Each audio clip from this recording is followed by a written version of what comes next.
আরে ব্যবসায় লাভ আছে, কাস্টমার নেই, কি একটা ঝামেলা।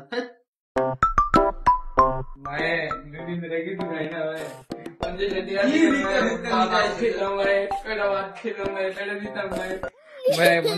দেন ভাই, দেন না ভাই, ভাই কয়টা ভাত খেতাম ভাই, দুদিন ধরে কিছু খাই না ভাই। এমনিতে এই ব্যবসায় জলে লাল বাতি হালাইছে ভিক্ষা লইতে, আমার অবস্থায় ভিক্ষকের মতো। ভাই তেয়াটা দেন ভাই, অনেকদিন ধরে খাই না ভাই। তেয়া দিচ্ছে তাহলে ভাতই খাই, মুরগি মাংস অনেকদিন ধরে খাই। বোতল দিতে পারছি বেশ মনে। ভাই তার দিকে আয় বেটা, মুরগির মাংসটা বাদ দে বেটা, খিদা লাগছে। হালার বলে কয় কি তো কয় কি হালার পুতে, হালার পুত তুই যে এসে মুরগির মাংস দিয়ে ভাত খাবি, তুই জানোস মুরগির মাংসের দাম কত? 300 টাকা। তুই 50 টাকা বিকালে 300 টাকার মুরগি খাস কেন?